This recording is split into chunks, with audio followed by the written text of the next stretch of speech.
Bismillahirrahmanirrahim. Bismillahirrahmanirrahim. Assalamualaikum warahmatullahi wabarakatuh.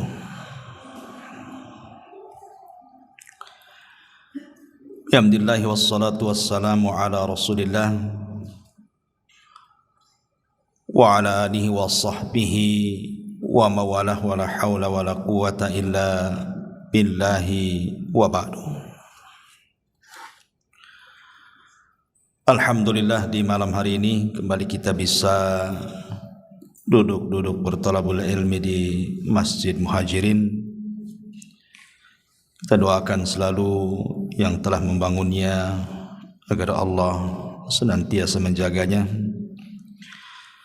Tak lupa salawat dan juga salam tahdiahkan kepada Rasul kita Nabi besar Muhammad sallallahu alaihi wasallam. Kajian di malam hari ini biasa kita masih mengkaji seputar Qasasul Anbiya, kisah-kisah para nabi. Dan malam ini kita akan mengkisahkan satu nabi yang menjadi nabi misterius. Siapa dia? Dialah Nabi Allah Khadir atau Khidir alaihi salatu wassalam.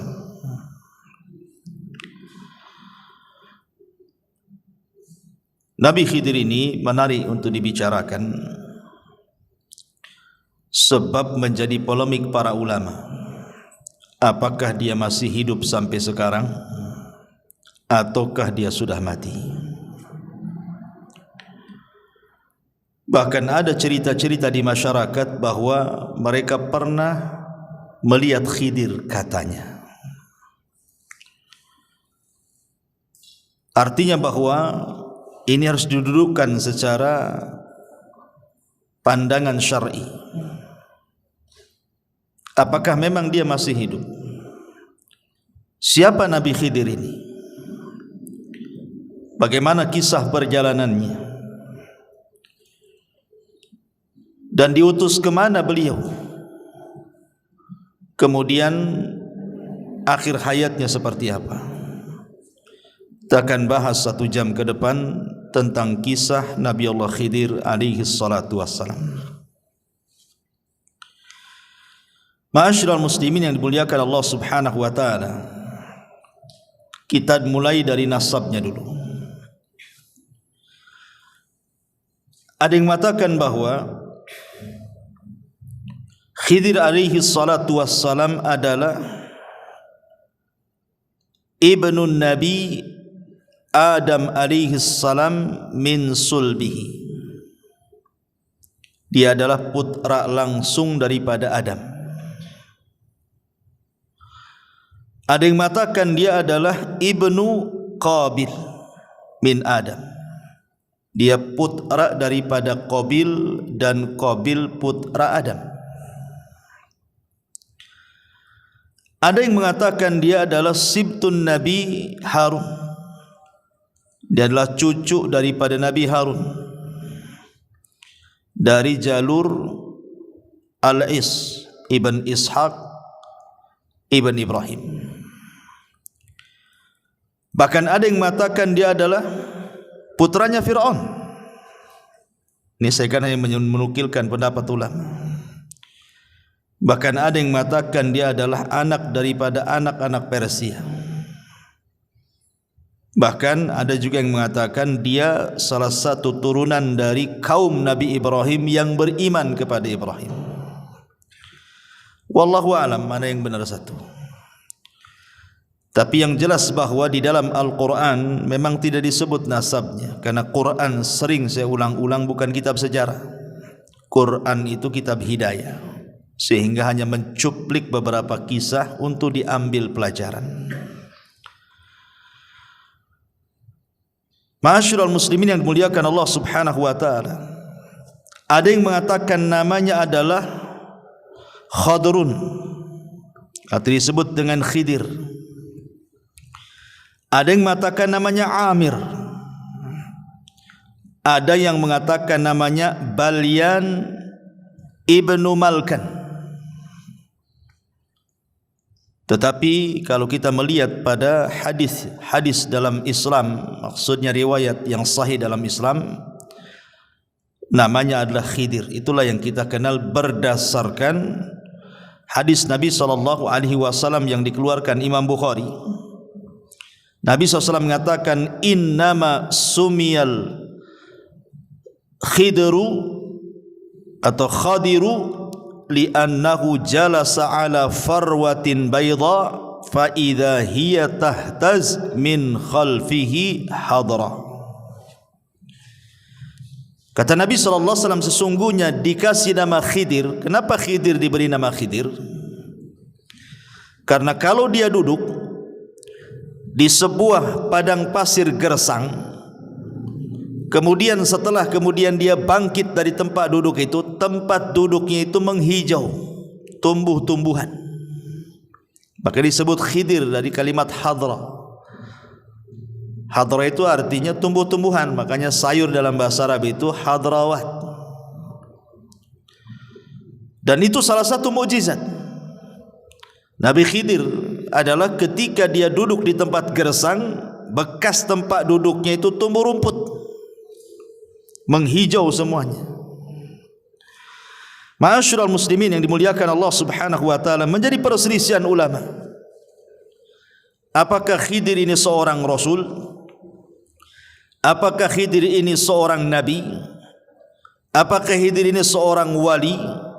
Ataukah dia hanya rajul saleh, orang saleh saja? Atau dia malaikat? Pendapat yang pertama mengatakan bahwa Khidir itu bukan hanya seorang nabi, tapi juga rasul. Berdalil dengan nanti dalam surah Al-Kahfi yang kita akan bahas. Karena Khidir ini diberikan rahmat, karunia rahmat dan juga ilmu, menunjukkan bahwa rahmat dan ilmu itu tidak diberikan kecuali kepada seorang nabi dan rasul. Tapi ada juga yang mengatakan, dan ini pendapat yang kuat wallahu alam, jumhurul ulama, mayoritas ulama mengatakan Khidir itu nabi, tapi tidak sampai ke level rasul. Karena setiap rasul itu nabi, tapi setiap nabi belum tentu rasul. Nanti kita akan jelaskan. Ada juga yang mengatakan bahwa Khidir itu wali, dan ini banyak diyakini oleh orang-orang yang menisbatkan kepada sufi, orang-orang sufi, orang-orang tasawuf, dan juga orang-orang Syiah. Mereka cenderung mengatakan Khidir itu bukan nabi tapi wali, tapi derajatnya lebih tinggi di atas nabi. Dalilnya apa? Karena Nabi Musa belajar kepada Khidir, menunjukkan Khidir lebih tinggi dibandingkan Musa, karena Musa belajar sama dia masalahnya. Sehingga mereka membuat kaedah bahwa Khidir itu wali, dan wali itu lebih tinggi dibandingkan nabi gitu. Nanti kita akan bantah. Saya sebutkan pendapat-pendapat dulu. Kemudian yang keempat, Khidir itu malaikat yang menjelma dalam bentuk Bani Adam. Dan juga ada yang mengatakan dia hanya orang biasa tapi soleh. Tapi sekali lagi pendapat yang kuat wallahu alam, Khidir itu seorang nabi, tapi tidak sampai ke rasul, tapi di atasnya wali. Karena nabi itu di atasnya wali. Dalil bahwa Khidir ini seorang nabi, pertama mukjizat, tentu mukjizat. Yang tadi saya katakan di antara mukjizatnya, kalau Khidir itu duduk di sebuah tempat yang gersang, kemudian dia pergi menghijau itu tempat duduknya, dan itu mukjizat. Kemudian dalil yang kedua, nanti kalau kita berkisah setelah ini tentang bagaimana pelajaran Khidir yang ditampakkan kepada Nabi Musa, seperti melobangi kapal, membunuh anak kecil, membenarkan bangunan yang hampir roboh. Tidak mungkin Khidir ini melakukan itu Pandai-pandai dia kan begitu. Tentu ada wahyu. Seperti membunuh orang. Membunuh tidak boleh. Berarti ketika Khidir membunuh ini karena ada perintah Allah Subhanahu wa taala. Artinya dia seorang nabi mendapatkan wahyu. Bagi orang yang mengatakan wali itu karamah, karena sering saya katakan bahwa keanehan di dunia ini ada berapa? Ada 5 atau 6 ya. Pertama, mukjizat. Mukjizat ini diberikan kepada siapa? Para nabi. Yang kedua, karamah, diberikan kepada para wali. Yang ketiga, ma'unah, diberikan kepada orang biasa yang saleh. Kemudian yang keempat, sihir, diberikan kepada para dukun, para bomo paranormal. Dan yang terakhir, al-ihana. Ihana itu keanehan tapi untuk menghinakan. Seperti ketika Musailamah al-Kadzab didatangi orang yang buta sebelah, kemudian minta mata yang buta sebelah itu disembuhkan. Datang dia kepada Musailamah al-Kadzab, si nabi palsu itu, karena yakin dia seorang nabi bisa menyembuhkan. Diludahi sama Musailamah, akhirnya dua-duanya buta. Bukannya sembuh, buta dua-duanya.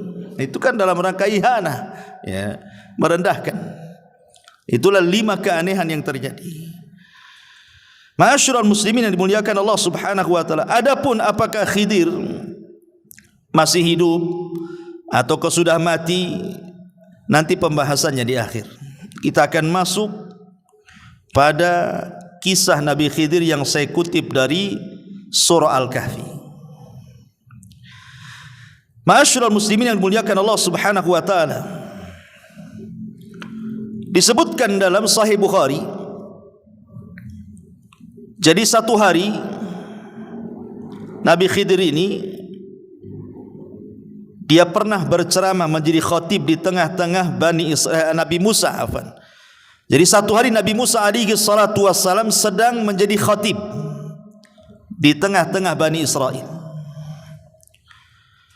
Tiba-tiba kemudian adalah yang hadir di situ bertanya kepada Nabi Musa, "Ya Musa, ada enggak manusia yang lebih alim dibandingkan engkau?"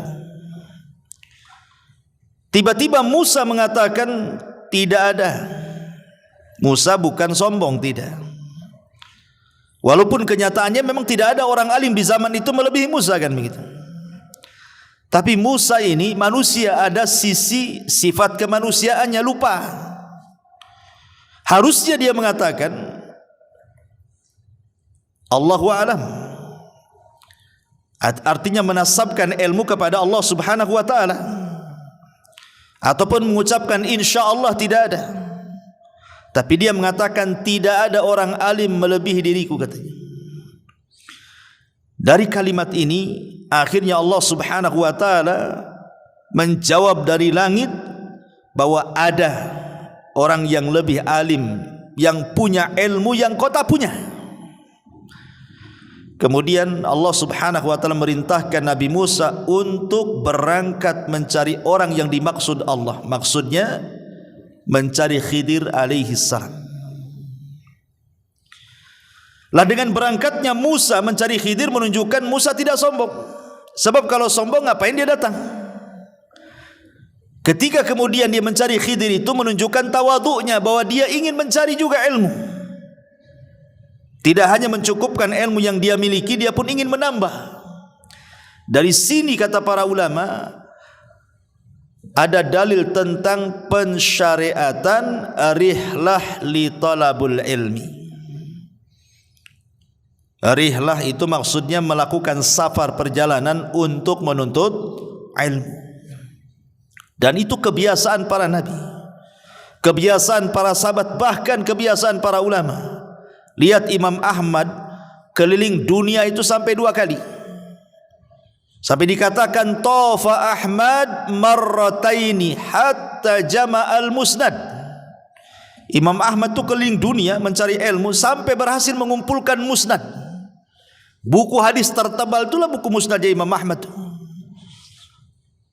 Entah berapa ribu hadis yang dicatat oleh Imam Ahmad dalam musnadnya itu. Imam Bukhari, Imam Muslim, Abi Dawud, Tirmidzi, seluruh para ulama, mereka rihlah dari satu negara ke negara berikutnya. Bahkan sebelum mereka juga para sahabat, contoh saja umpamanya Jabir bin Abdullah radhiyallahu anhu, itu tinggal di kota Madinah. Dia mendengar hadis Nabi SAW, tapi tidak dari orang yang langsung mendengar kepada Nabi. Orang yang mendengar langsung kepada Nabi itu ada di Syam orangnya, namanya Abdullah ibn Unais. Dia ingin memastikan apakah betul Abdullah ibn Unais itu mendengar hadis yang ia dengar dari penduduk Madinah. Berangkat dia, perjalanan 1 bulan, pulang pergi 1 bulan, 2 bulan lah pulang pergi jadinya, hanya untuk memastikan 1 hadis saja itu. Artinya bahwa rihlah para ulama itu luar biasa. Mereka harus mengeluarkan biaya, waktu, tenaga. Kita ini muhajirin itu kalau di Batam ini enggak terlalu jauh, tapi sedikit yang datang kemari. Ya, nggak tahu kalau setelah ngaji diajak makan, tak tahu ya. Tapi yang jelas bahwa menunjukkan himmah thalabul ilmi di zaman sekarang ini kurang sekali. Entah kenapa, apa sibuk dengan dunia, sibuk dengan handphone, wallahu alam. Tapi yang jelas bahwa himmah, semangat thalabul ilmi di zaman dulu itu luar biasa, karena ilmu dan para penuntutnya dihargai. Tapi zaman sekarang sudah ilmu tidak dihargai, para penuntutnya tidak dihargai, ustadznya pun tidak dihargai. Makanya itu menjadi malas untuk belajar. Taib. Kemudian setelah itu Musa alaihi salatu wassalam mengajak pembantunya namanya Yusha ibn Nun. Dan begitu para nabi selalu bawa pembantu. Ketika Nabi SAW berdakwah ke Taif, siapa yang dibawa? Zaid ibn Harith, untuk membantu Nabi dalam berdakwah. Sebagaimana Rasul mengambil Zaid ibn Harith, maka Musa mengambil Yusha ibn Nun yang kelak akan menjadi penerusnya. Setelah Musa meninggal, Harun meninggal, Yusha inilah yang akan memimpin Bani Israel untuk mengambil alih Baitul Maqdis. Bahkan Musa juga tidak berhasil, karena dia keburu meninggal di Ardut Tih, di bumi Tih, karena pembangkangan Bani Israel. Padahal nama Yusha dalam Al-Quran kan tidak disebut namanya kan. Allah membahasakan dengan kalimat fatah, pemuda. Namanya siapa pemuda ini? Baru dijelaskan oleh ahli tafsir bahwa yang dimaksud pemuda dalam surah Al-Kahfi itu maksudnya Yusha ibn Nun. Tapi lihat, walaupun namanya tidak dicantumkan dalam Al-Quran, tapi dia bisa mengukir sejarah melebihi Nabi Musa, padahal tidak dikenal. Menunjukkan bahwa mengukir sebuah jasa untuk kebaikan orang itu tidak mesti harus dikenal manusia. Gak apa-apa kita dikenal Allah, tidak dikenal di hadapan manusia, seperti Yusha ibn Nun. Ma'asyiral muslimin yang dimuliakan Allah Azza wa Jalla, berangkatlah kemudian 2 manusia mulia ini, Musa dan juga Yusha ibn Nun, dalam rangka mencari ilmu untuk mencari keberadaan Khidir alaihi salam. Kita mulai kisahnya. Dimulai daripada surah Al-Kahfi ayat 61 dan seterusnya. Allah Subhanahu wa taala mengatakan, "Wa idz qala Musa li fatahu la abrah hatta ablugha majma'al bahraini au amdiya hukubah." Dan ingatlah ketika Musa berkata kepada Yusha ibn Nun pembantunya, "Aku tidak akan berhenti berjalan untuk mencari ilmu sebelum sampai ke tempat pertemuan 2 air lautan, atau aku akan berjalan terus sampai bertahun-tahun, entah berapa lamanya." Karena ada yang mengatakan ahli tafsir itu Musa itu mencari Khidir sampai 80 tahun. Ada yang mengatakan seperti itu. Wallahu a'lam. Ya. Sekarang pertanyaannya, mencari alamat yang tidak jelas itu kan perkara yang sulit, ikhwan. Pokoknya kalau engkau ingin mendapatkan Khidir, cari pertemuan air lautan. Tandanya kalau ikan yang kau bawa itu tiba-tiba hidup di tengah jalan, kemudian ikan itu loncat dari tempat yang kau bawa itu, di tempat loncat ikan itulah kau akan dapatkan Khidir itu. Cemana cari alamat kayak gini nih? Kan sulit cari alamat kayak gini. Ulama kemudian berusaha mencari tahu pertemuan dua air lautan itu ada di mana. Ya. Ada yang mengatakan bahwa pertemuan dua air lautan itu berada di sebuah tempat di dekat Jabal Tariq namanya. Jabal Tariq ini satu gunung merujuk pada seorang jenderal muslim dulu namanya Tariq bin Ziyad yang pernah menaklukkan Spanyol pada tahun 711 Masehi. Dialah yang menghubungkan antara dua lautan tuh. Maksudnya Laut Mediterania dan Samudra Atlantik, serta memisahkan Maroko dan Spanyol. Itu sejarahnya kan begitu. Disinilah letak dua air lautan itu. Tapi ada juga yang mengatakan, ahli tafsir mengatakan bahwa yang dimaksud pertemuan dua air lautan itu, ada yang mengatakan maksudnya dia adalah Laut Persia dan Laut Romawi. Ada juga yang mengatakan ya sekitar-sekitar Mesir lah. Tapi memang kebanyakan para ulama mengatakan bahwa yang dimaksud pertemuan dua lautan itu artinya satu tempat namanya Tonjah. Di sebuah tempat namanya Tonjah, satu kota di Maroko yang berbatasan langsung dengan Spanyol. Wallahu alam, ini yang banyak dikuatkan oleh ahli tafsir. Ma'asyiral muslimin yang dimuliakan Allah Azza wa Jalla, dan itu juga disebutkan oleh Al-Imam Al-Baghawi rahimahullahu taala. Intinya bahwa ketika Nabi Musa alaihi salatu wasallam berjalan dengan Yusa itu, pokoknya Nabi Musa mengatakan kepada Nabi Yusa, pokoknya kita berjalan terus sampai menemukan dua pertemuan air lautan. Kalau kita tidak ketemu nih, terus sampai dapat katanya. Lihat bagaimana himmah thalabul ilminya Nabi Musa itu mencontohkan kepada kita, tidak akan berhenti walaupun sampai kapan katanya. Kenapa? Karena ini perintah Allah masalahnya. Musa tidak akan pulang sampai betul-betul misinya berjumpa dengan Khidir ketemu. Bagaimana Musa mengajarkan kepada kita ketaatan kepada perintah Allah Azza wa Jalla. Karena waktu kemarin kita mengkisahkan tentang kisah Nabi Yunus alaihi salatu wasalam, Yunus ini kenapa ditelanikan? Karena dia meninggalkan kaumnya sebelum Allah perintahkan. Makanya akhirnya kemudian Allah menghukum Yunus dan memasukkan ke perut ikan. Lah Nabi Musa alaihi salatu wasalam dia tidak mau membangkang perintah Allah. Makanya dia terus berjalan sampai Allah mengatakan falamma balagha majma'a bainihima nasiyahu taghuma fattakhadha sabilahu fil bahri saraba. Maka ketika mereka sampai ke pertemuan dua laut itu, mereka lupa ikannya, lalu ikan itu melompat mengambil jalannya ke arah laut itu. Disebutkan dalam Sahih Bukhari, kan kisah Khidir kan disebutkan oleh Sahih Bukhari itu panjang juga tuh.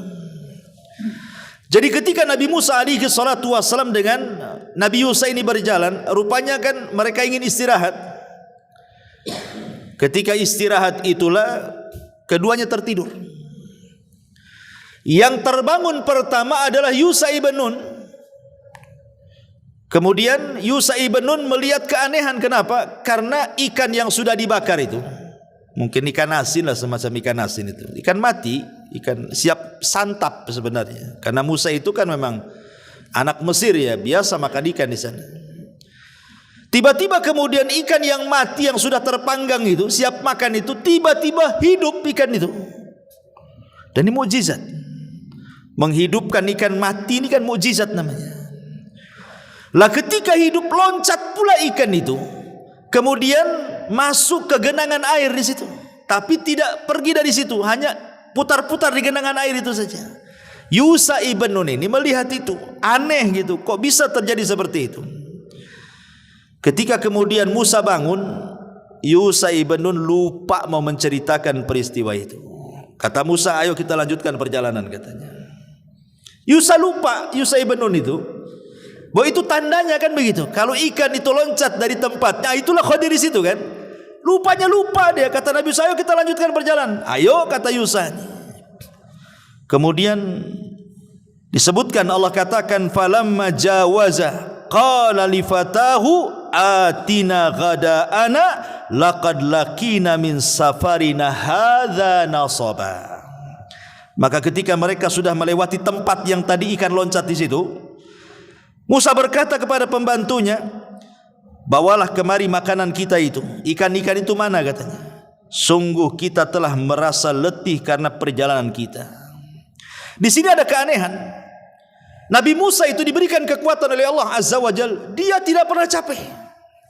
Mau jalan sejauh manapun tidak pernah capek. Tetapi kali ini dia merasakan kepenatan yang luar biasa. Kok capek kali?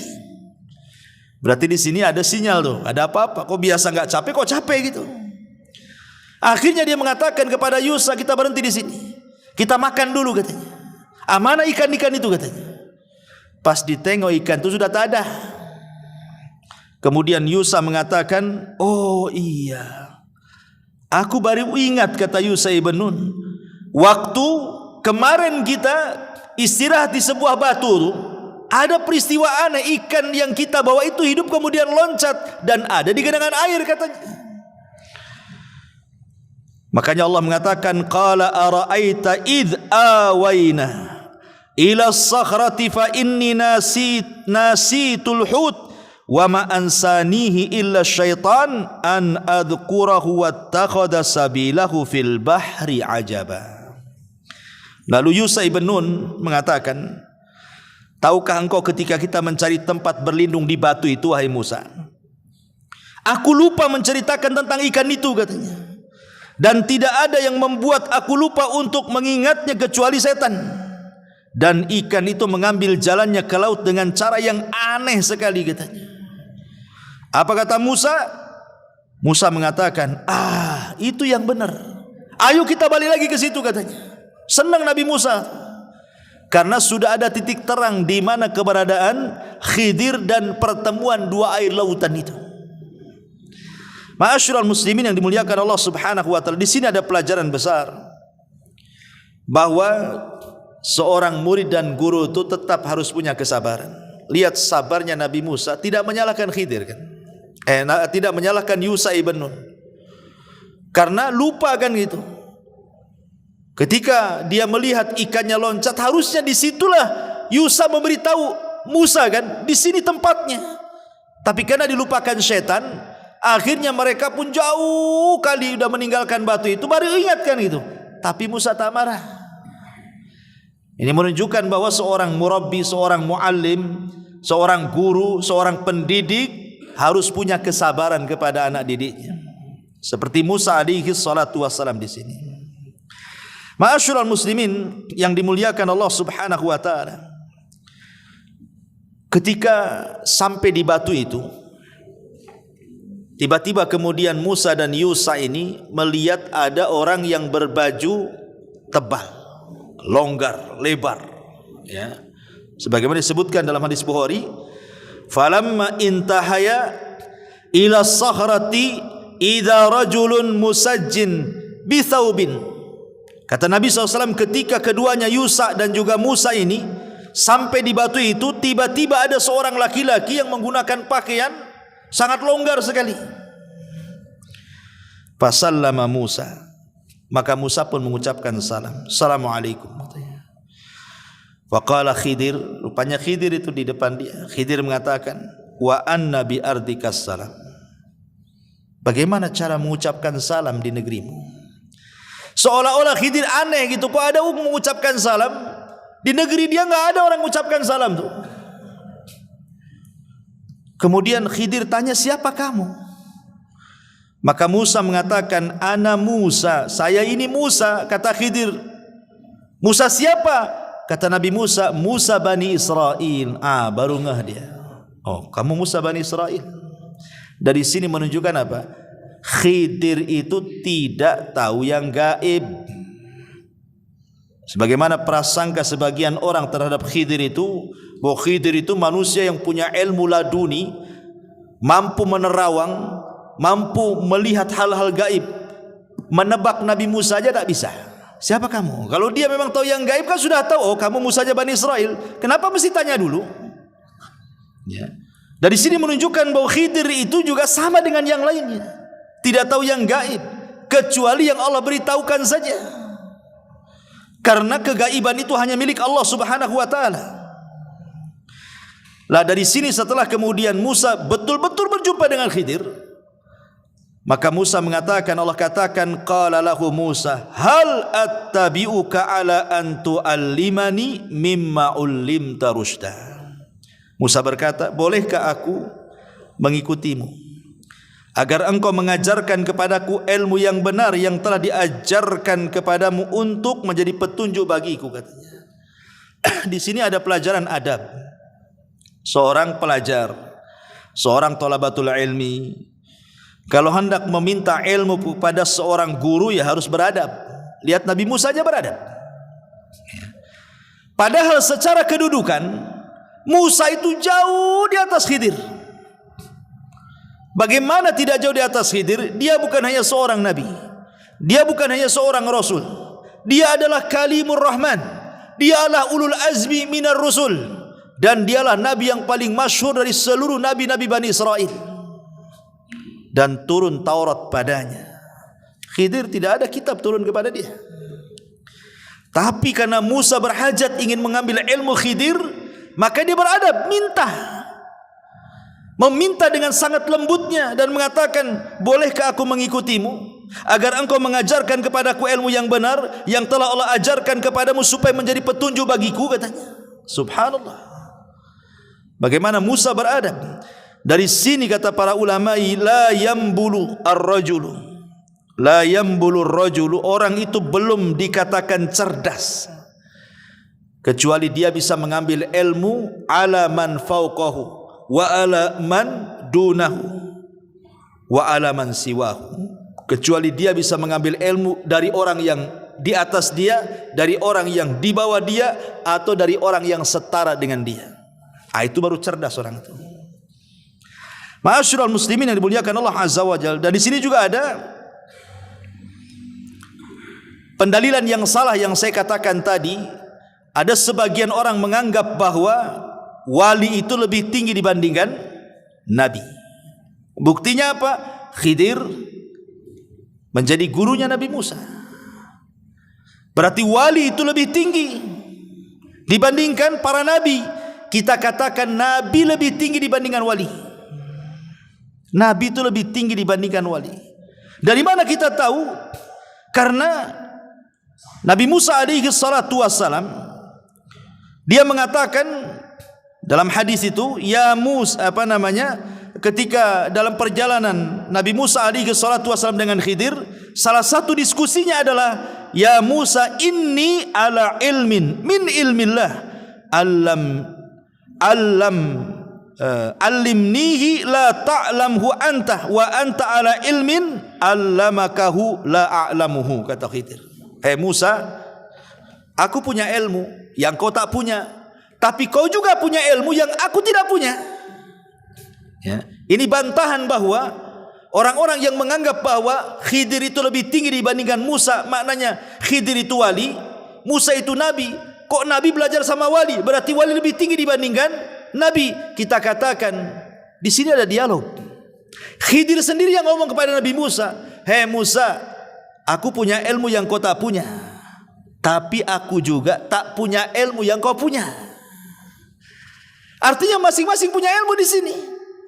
Kecuali kalau memang Musa tidak punya ilmu kecuali Khidir yang punya, itulah. Ini kan masing-masing punya ilmu. Dan kita tidak ragu lagi bahwa ilmu yang dimiliki Nabi Musa jauh lebih banyak dibandingkan ilmu yang diberikan kepada Khidir. Karena dia seorang nabi, ulul azmi, lebih mulia dibandingkan Khidir alaihi salam. Tetapi Khidir memberikan syarat dan mengatakan, Qala innaka lan tastati'a ma'iya sabra. Sungguh engkau tidak akan sabar kalau belajar sama saya, katanya. Tidak usahlah, kau enggak akan sabar. Ya. Apa kata Nabi Musa? Wa kaifa tasbir ala ma lam tuhit bihi khubra. Bagaimana engkau bisa mengatakan seperti itu? Kan belum dicoba ya. Aku belum belajar kok kamu sudah mengatakan seperti itu, katanya. Kemudian Nabi Musa meyakinkan kepada Khidir dan mengatakan satajiduni insyaallah sabira wala a'silaka amra. Insyaallah akan engkau dapati aku termasuk orang yang sabar dan aku tidak akan menentangmu dalam urusan apapun. Itu janjinya Nabi Musa. Saya akan sabar, apapun yang kau ajarkan saya terima. Di sini ada faedah apa? Seorang talabul ilmi harus punya kesabaran. Kalau tidak punya kesabaran tidak akan dapat ilmu itu. Makanya Yahya bin Abi Katsir mengatakan apa? Ilmu itu tidak akan didapat birahatil jismi, dengan istirahatnya badan. Antum kalau duduk tidur enggak akan dapat ilmu. Tapi antum kalau datang ke majelis ta'lim, mendengarkan atau beli buku, baca buku atau dengerin YouTube ustaz-ustaz yang sedang ceramah, baru dapat ilmu. Kalau kelayapan ke sana kemari, kuliner ke sana kemari, ilmu ya ilmu kuliner dia dapatlah. Tapi ilmu agama dia tak akan dapat. Kemudian fantalaqa, Khidir mengatakan fa inittaba'tani. Ini syarat yang harus dipegang Nabi Musa. Jika engkau mengikutiku, kata Khidir, fala tas'alni an syai'in, jangan pernah menanyakan sesuatu kepadaku hatta uhditsa laka minhu dzikra, sampai aku yang menerangkannya. Kau diam saja, kau lihat saja. Awas kalau kau bertanya, kata Khidir. Jadi ancam duluan tuh. Fantalaqa hatta idza raqiba fis safinati kharaqaha. Ini pelajaran pertama nih. Berangkatlah dua manusia mulia dan juga Yusha ibn Nun ini, bertiga berarti kan, dalam satu perahu. Dalam hadis Bukhari, ketika pemilik perahu itu melihat Khidir, rupanya kenal bahwa Khidir ini orang mulia di tengah-tengah mereka, makanya ketika naik perahu tidak usah bayar. Jadi nggak ada bayar, langsung naik saja Nabi Musa itu dengan Khidir di situ. Di tengah perjalanan, di tengah-tengah lautan itu, sambil berbincang-bincang Musa dengan Khidir, tiba-tiba melihat burung. Burung itu tiba-tiba menukik ke lautan, kemudian mengambil sebagian kecil air dengan paruhnya, kemudian naik lagi, kemudian hinggap di ujung perahu.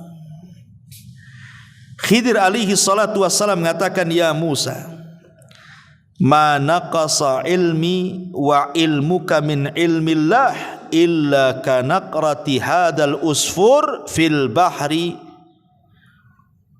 Lihat Musa, tuh burung tuh yang nuki, kemudian ngambil air dengan paruhnya, kemudian terbang lagi. Ilmu saya dengan ilmu kamu kalau digabungkan itu hanya seteguk air yang diminum oleh burung itu. Adapun lautan ini, inilah ilmu Allah, katanya. Lihat bagaimana di sini ada pelajaran bahwa ilmu yang diberikan Allah kepada kita ini hanya satu teguk yang diteguk oleh burung saja. Itulah dengan satu teguk itulah ada yang jadi profesor, ada yang jadi dokter, ada yang jadi insinyur, ada yang jadi penemu, jadi orang cerdik, cerdas, pandai dan begitu seterusnya. Hanya setitiklah ilmu Allah yang Allah berikan kepada kita itu. Lebihnya lautan itu ilmu Allah. Di sini ada pelajaran, jangan sombong. Satu jengkal di bawah kaki aja kita nggak tahu apa isinya. Tiba-tiba kemudian sombong pula di hadapan Allah Azza wa Jalla. Takabur dengan pengetahuannya, dengan kekayaan, dengan jabatannya. Siapa anda? Ilmu yang anda miliki itu bagian dari ilmu yang setetes yang diteguk burung itu. Ya. Ma'asyiral muslimin yang dimuliakan Allah Azza wa Jalla. Kemudian ketika sampai di daratan, sudah kapal itu sudah mendarat gitu ya, sudah menepi. Tiba-tiba Nabi Khidir alaihi salatu wassalam merusak kapal itu dengan cara apa? menyobek satu papan, ditarik satu papan itu, ya secara otomatis tiba-tiba kapal itu tenggelam lah. Lah Musa masih di situ, Khidir masih di situ, yang punya perahu masih di situ. Apa kata Nabi Musa alaihi salatu wassalam? Qala akharaqtaha litughriqa ahlaha laqad ji'ta syai'an amra. Kata Nabi Musa, sungguh engkau telah berbuat sesuatu yang salah besar wahai Khidir. Kenapa kau bolongi perahu ini, katanya? Apakah kau akan menenggelamkan pemiliknya? Padahal dia di sana juga. Musa tidak mengatakan apakah kau akan menenggelamkan kapalnya, tidak, tapi apakah kau akan menenggelamkan pemiliknya. Nabi Musa mendahulukan jiwa orang tuh, bukan perahunya tapi jiwanya. Yang kedua, Nabi Musa berpikir ini orang nggak tahu baik budi ini, udah dikasih tumpangan gratis, nggak bayar lagi, tiba-tiba kemudian sudah sampai dibolongi, dirusak pula kapal itu. Mana syukurnya? Seolah ngomong begitu itu Nabi Musa kepada Khidir itu. Makanya dia agak emosi kan, karena Nabi Musa ini pantang melihat sebuah kemungkaran itu. Musa lupa perjanjian di awal kan. Apa perjanjiannya? Jangan tanya, jangan tanya ya. Kalau kau tanya jangan belajar, itu kan perjanjiannya. Tapi spontanitas karena melihat kemungkaran lupa diri dia. Akhirnya dia mengatakan ini apa-apaan ini, katanya. Makanya kemudian Khidir mengatakan alam akul innaka lan tastati'a ma'iya sabra. Kata Khidir, bukankah sudah kukatakan engkau tidak akan sabar kalau belajar kepadaku, katanya. Buktinya nih baru satu pelajaran udah sibuk kau, katanya. Akhirnya Musa berjanji dan mengatakan qala la tu'akhidni bima nasid wa la turhikuni min amri usra.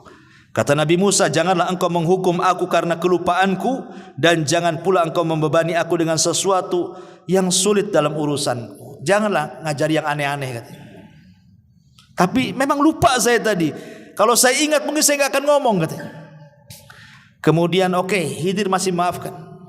Fantalaqa hatta idza laqiya ghulaman faqatalahu. Ketika kemudian mereka sudah ke daratan, berjalan sebentar, nampaklah anak-anak sedang main. Rupanya ada anak yang paling ganteng, yang paling baik, pokoknya yang paling ganteng dari semua anak-anak kecil itu. Khidir datang ke tempat itu, diambil pula anak itu. Kemudian diambilkan batu, kemudian batu itu dalam riwayat Bukhari dibenturkan ke kepalanya. Tidak cukup sampai itu, dipisahkan kepala sama badannya. Oh, ini ngeri kali pelajarannya nih. Ini belajar apa ini? Nyomot anak-anak, kemudian ngambil batu dibentur kepalanya, nggak sampai situ, dilepaskan pula kepala dari badannya. Itu riwayat Bukhari itu. Sampai seperti itu pelajarannya. Ini Musa ini nggak lupa, ingat bahwa dia tidak boleh ngomong, tapi masalahnya ini sudah masalahnya lain ini. Bukan kalau tadi lah bolongi kapal, dia lupa. Dia ingat tidak boleh banyak ngomong, tapi masalahnya kemungkaran ini bukan kemungkaran kecil, bunuh orang. Musa marahlah. Dia mengatakan apa? Dia mengatakan kepada Khidir alaihi salam, seolah-olah mengatakan, ya Khidir, aqatalta nafsan zakiyatan bi ghairi nafsin laqad ji'ta syai'an nukra, katanya. Agak keras Nabi Musa nih. Kalau tadi keras memang lupa dia kan dengan aturan belajar. Ini dia ingat dia, tapi dia nggak sabar. Ini mana ada pelajaran bunuh-bunuh orang nih. Musa mengatakan, mengapa engkau bunuh jiwa yang bersih bukan karena dia membunuh orang lain?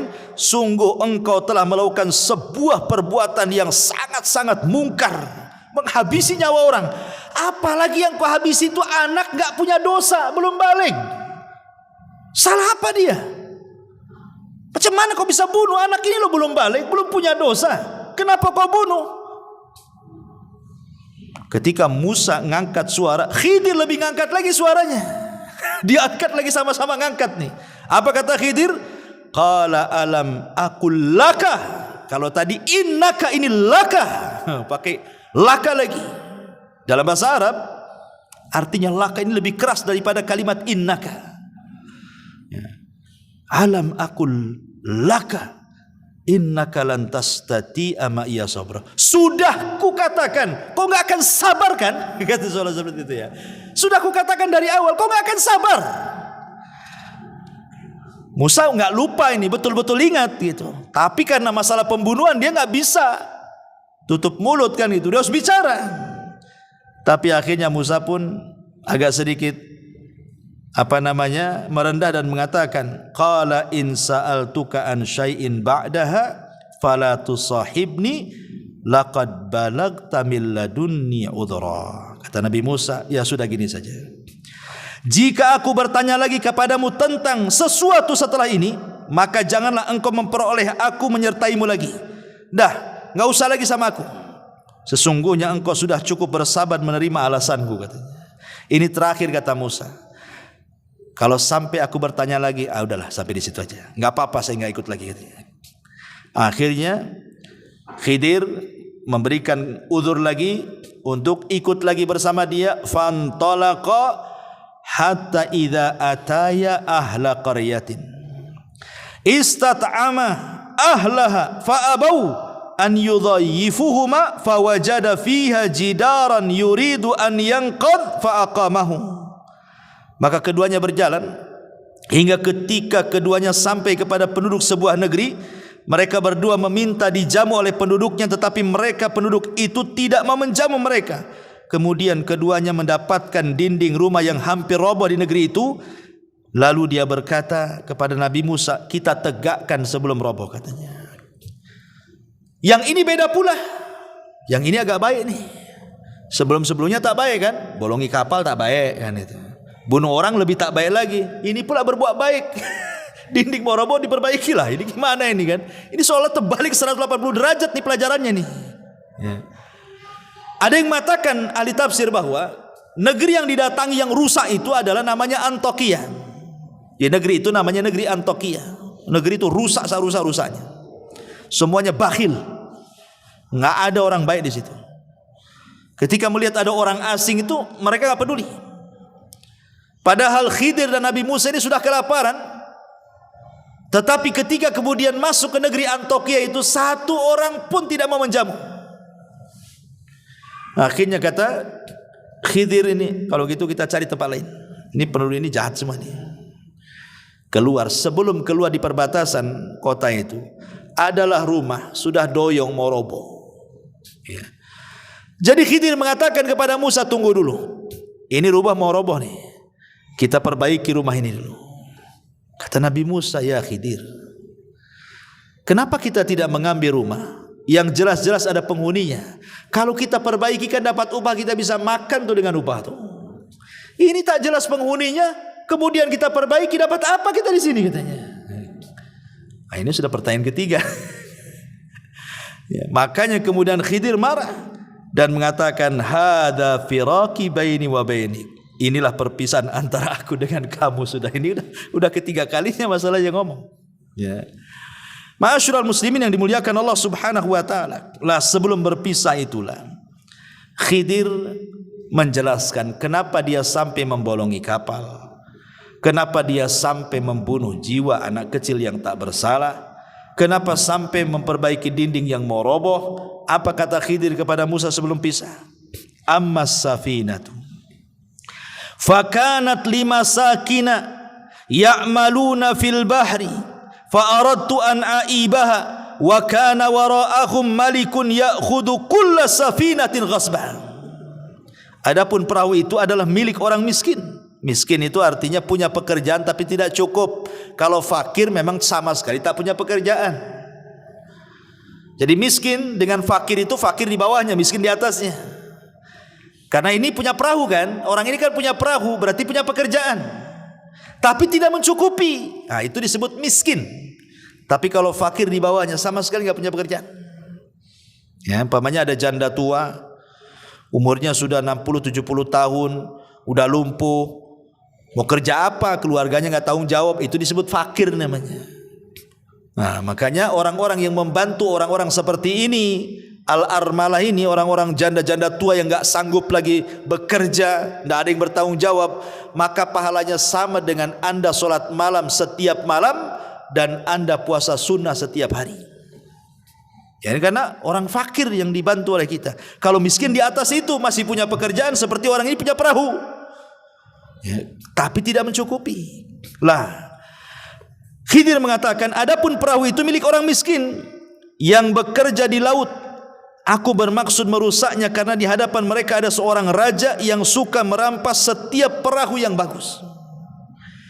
Jadi Khidir ingin mengatakan, aku loh tidak merusak parah, hanya membeset kayu supaya dia tenggelam. Kalau seandainya dia mau pakai perahu lagi kan tinggal diangkat, diperbaiki sebentar aja udah bisa itu. Sebab kalau seandainya itu perahu itu nampak cantik, nampak bagus, nanti digosok, diambil, dicuri, dirampok sama penguasa sini. Penguasa sini jahat-jahat. Dari sini ada kaidah ikhwatu fiddin muliakan Allah Subhanahu wa taala, bahwa boleh kita melakukan kemadharatan kecil untuk mendapatkan kemaslahatan besar. Membolongi kapal ini kan kecil karena bisa diperbaiki lagi nanti. Tapi kalau tidak dibolongi, diambil lagi kan madharatnya lebih besar tuh. Berarti maslahatnya jauh lebih besar supaya perahunya tidak diambil orang dan dia bisa bekerja lagi. Contohnya apa? Contohnya kalau antum sakit, punya gula umpamanya, diabetes. Kata dokter ini jarinya harus dipotong, diamputasi. Kalau tidak akan menjalar. Memotong jari itu tidak boleh. Karena jari ini bukan milik kita, milik Allah. Dari atas kepala sampai kaki itu milik Allah. Tidak boleh kita menyakiti badan kita sendiri. Tapi kalau seandainya kata dokter ini harus dipotong, diamputasi nih, kalau enggak nanti kemana-mana itu virusnya. Berarti kita memotong itu sebenarnya salah, tidak boleh. Tapi karena ada maslahat besar, kalau tidak dipotong mati, berarti boleh memotong jari untuk kemaslahatan yang lebih besar, hidup dia gitu maksudnya. Nah, itulah namanya kaidah melakukan madarat kecil untuk mendapatkan maslahat besar. Ya, dan ini kaidah ini ma'ruf, bisa dipakai di mana-mana. Kemudian dia mengatakan, wa ammal ghulam fakana abawahu mu'minaini fakhashina an yuhriqahuma tughyanan wa kufra. Adapun anak yang ganteng yang saya ambil, yang saya pukul dengan batu dan saya pisahkan lehernya itu, dia itu punya orang tuanya soleh, orang tuanya baik. Aku takut kalau dia besar, anak ini jadi kufur, jadi jahat, durhaka, akhirnya mengganggu agama kedua orang tuanya. Makanya kubunuh sebelum dia besar. Ini kan tidak mungkin Khidir melakukannya kecuali karena wahyu. Tidak bisa antum main-main, anak pengenlah jadi Khidir. Tengokin anak-anak yang lagi main-main tuh. Siapa yang paling nakal, antum ambil tusuk pakai pisau. Kenapa Ustaz? Kenapa kau tusuk tuh? Nampak kecil-kecil dan nakal tuh. Nanti udah besar apa kurang ajar katanya. Ini enggak bisa kita lakukan seperti Khidir karena kita enggak dapat wahyu. Khidir ini melakukan karena wahyu. Dan ini juga ada dalil bahwa bagaimana Allah mengatakan wa asa an tuhibbu syai'an wa huwa syarrul lakum wa asa an takrahu syai'an wa huwa khairul lakum. Terkadang yang kita anggap baik buruk pula di sisi Allah. Terkadang apa yang kita anggap buruk baik pula di sisi Allah. Meninggalnya anak ini kan keburukan. Mana ada orang tua yang menginginkan anaknya mati? Enggak ada orang tua yang menghendaki anaknya mati kan? Wa asa an takrahu syai'a. Tapi terkadang apa yang kita anggap buruk ini menjadi kebaikan bagi dia di sisi Allah. Kalau tidak dibunuh sama Khidir, dia akan besar, bisa saja dia membunuh orang tuanya. Wa asa an takrahu syai'an wa yaj'alallahu fihi khairan katsira, kata Allah. Boleh jadi sesuatu yang Anda anggap buruk itu ada kebaikan yang banyak di situ. Ya. Ma'asyiral muslimin yang dimuliakan Allah Subhanahu wa taala, wa ammal jidar, yang ketiga. Adapun kenapa tadi saya memperbaiki dinding yang rumah yang mau roboh itu. Wa ammal jidar. Fakana li gulamaini yatimaini fil madinati wa kana tahtahu kanzun lahuma wa kana abuhuma salihan fa arada rabbuka an yablugha ashuddahuma wa yastakhrija kanzahuma rahmatan mir rabbika wa ma fa'altuhu an amri dzalika ta'wilu ma lam tasti alaihi sabra. Kata Nabi Khidir kepada Musa, adapun dinding yang meroboh itu milik dua anak yatim. Tu kakek buyutnya, ada yang mengatakan kakek buyut yang ke-9 atau yang keberapa, dulunya orang soleh. Kita jaga sekarang cicit cucutnya nih. Karena di balik rumah itu ada harta karun. Sempat roboh rumah ini, kita tahulah ini orang-orang Antokia ini jahat-jahat. Kita aja masuk gak mau dikasih makan, tiba-tiba dapat harta karun. Orang bakhil itu jelas pasti akan datang mengambilnya. Makanya kita rawat hartanya supaya jadi warisan. Dari sini kata para ulama, kalau ingin baik anak-anak kita, maka baiklah kita. Kalau kita baik, orang tua baik, kita soleh, istri kita soleha, jangan khawatir tentang anak kita. Sekalipun kita meninggal, Allah akan utus malaikat merawat mereka. Lihat di sini, Allah utus Khidir dan Musa untuk merawat anak kecil kan. Maksudnya harta warisannya dirawat. Karena apa? Karena kakek buyutnya itu ada yang soleh tuh. Berarti menunjukkan bahwa kesolehan itu bisa ditularkan kepada anak cucunya walaupun dia sudah meninggal. Ya. Maka penting memberikan contoh kepada orang lain. Ya. Ini diantara takwil daripada Khidir kepada Musa alaihi salam, dan dia akhiri dengan mengatakan apa? Wa ma fa'altuhu an amri. Musa, aku tidak melakukan ini bukan karena pandai-pandai aku, tidak. Tapi ini karena perintah Allah. Dari sini menunjukkan Khidir itu nabi. Ya, karena bukan atas kehendak dia, tapi ada yang nyuruh. Siapa yang nyuruh? Allah Subhanahu wa taala. Inilah perkara yang kau tidak bisa sabar di situ. Kata Nabi sallallahu alaihi wasallam ketika menceritakan kisah Khidir dan Musa ini, disebutkan dalam hadis yang disepakati Bukhari Muslim, apa kata Rasul? Yarhamullahu Musa. Lawaridna law sabara hatta yaqussu alaina min amrihima. Semoga Allah merahmati Musa. Kalau seandainya Musa mau lebih sabar lagi, tentu akan banyak kisah-kisah yang luar biasa yang sampai kepada kita. Tapi Musa tak sabar, ya 3 itu sajalah yang sampai kepada kita, gitu maksudnya. Ya. Taib, sampai di sini kisahnya. Sekarang, apakah Khidir itu masih hidup ataukah sudah mati? Ini pembahasan terakhir. Ma'asyiral muslimin yang dimuliakan Allah Subhanahu wa taala. Ada yang mengatakan bahwa Khidir itu masih hidup dengan dalil. Dalil yang pertama, riwayat Ibnu Abbas radhiyallahu an, bahwa Khidir itu akan dipanjangkan usianya sampai berjumpa dengan Dajjal dan dia mendustakan di depan Dajjal. Menunjukkan Khidir masih hidup karena Dajjal di akhir zaman keluarnya. Ini satu. Kemudian yang kedua, dalilnya adalah ketika Nabi SAW meninggal, para sahabat sedang berkumpul. Tiba-tiba kemudian datang orang tidak dikenal. Orang itu baik, cara ngomongnya santun, bla bla bla bla macam-macam. Maka para sahabat heran, siapa orang baik, bijak, ngomongnya enak tuh? Bertanyalah sahabat ini kepada Abu Bakar dan Ali radhiyallahu an. Maka Abu Bakar dan Ali mengatakan, bi anna hadza al-Khadir. Itu adalah Khadir katanya. Jadi sepeninggal Rasul Khadir masih ada tuh. Karena Abu Bakar dan Ali mengatakan seperti itu. Kemudian dalil yang ketiga adalah ijtima'ul Khadir wal Ilyas fi kulli musimin minal hajj. Dalam sebuah riwayat bahwa setiap musim haji Nabi Khidir dan Ilyas itu biasanya ketemu di Mekah sama-sama haji, kemudian saling mencukur rambut. Setiap musim haji. Kemudian yang keempat dijelaskan ijtima'ul Khadiri wa Jibril wa Mikail wa Israfil fi Arafat. Ketika haji maka Jibril akan datang, Mikail akan datang, Israfil akan datang, dan mereka akan bersama Khidir di Arafah.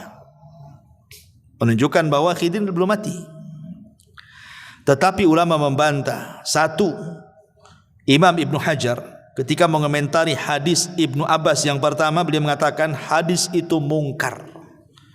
Bukan hanya dhaif, mungkar lagi, tak bisa diambil. Adapun dalil yang kedua, Imam Bukhari yang mengatakan hadis itu juga mungkar. Adapun yang ketiga, Imam Ibnu Hajar mengatakan ada dua orang yang matruk, ditinggalkan riwayatnya. Adapun hadis yang keempat juga disebutkan oleh Imam Ibnu Hajar tentang berkumpulnya Khidir, Jibril, Mikail dan Israfil di Arafah itu. Hadis itu maudhu, palsu. Dan banyak riwayat-riwayat, hampir seluruh yang mengatakan Khidir itu masih hidup, tidak ada yang sahih riwayatnya. Dan pendapat yang kedua, Khidir itu sudah meninggal. Dan ini perkataan Imam Bukhari, pendapat Ibnu Al-Jauzi, pendapat Abul Husain, pendapat ulama-ulama salaf yang lainnya. Dalilnya satu, firman Allah surah Al-Anbiya ayat 34, Allah mengatakan wa ma ja'alna li basyari min qablikal khulda afa immitta fahumul khalidun. Kami tidak menjadikan hidup abadi bagi seorang manusia pun sebelum kamu, maka jika kamu mati apakah mereka kekal? Ya enggak lah, tidak ada yang kekal, kata Al-Quran. Maka Khidir masuk pada ayat ini. Dalil yang kedua adalah surah Al-Imran ayat 81. Ketika Allah menjelaskan tentang perjanjian para nabi, kalau Allah mengutus Muhammad, mereka akan menolongnya. Mereka akan berusaha masuk ke agamanya dan begitu seterusnya. Baca dalam surah Al-Imran. Kata Ibnu Katsir ketika memberikan catatan kepada Al-Imran ayat 81 itu, dia mengatakan faqala Ibnu Katsirin annahu idza kana al-Khadiru hayyan fahuwa yadkhulu fi mitsaqil anbiya fayansuruna nabiyya sallallahu alaihi wasallam min a'daihi. Kalau memang Khidir itu hidup, tentu dia akan masuk pada perjanjian para nabi. Kalau diutus, nabi akan ditolong. Tapi mana buktinya? Saat nabi kalah di perang Uhud, mana Khidirnya? Nggak datang. Saat perang Badar yang Rasul ketakutan luar biasa, jumlah 314 orang melawan 1000 orang, mana Khidirnya? Nggak muncul. Berarti Khidir sudah meninggal. Ya. Padahal kalau memang dia masih hidup, dia harus masuk pada surah Al-Imran 81. Masuk dalam perjanjian setiap para nabi, kalau diutus nabi akan ditolong. Tapi tak muncul-muncul juga. Dan itu senada dengan ucapan Ibnu Taimiyah rahimahullahu ta'ala. Apa kata Ibnu Taimiyah saat ditanya apakah Khidir masih hidup? Kata beliau, "Lau kana al-Khadiru hayyan lawajaba alaihi an ya'tiyan nabiyya sallallahu alaihi wasallam wa yujahidu baina yadayhi wa yata'allama minhu wa qad kana an-nabiyyu sallallahu alaihi wasallam yauma badrin Allahumma intalik hadhihi isabah falan tu'bad abada." Ila akhirih. Kata Imam Ibnu Taimiyah saat ditanya apakah Khidir masih hidup? Kata Ibnu Taimiyah, kalau Khidir hidup, maka Khidir wajib datang menghadap Nabi, berjihad dengan Nabi, belajar kepada Nabi. Sekarang ketika perang Badar, mana Khidir? Kata Ibnu Taimiyah, tak ada.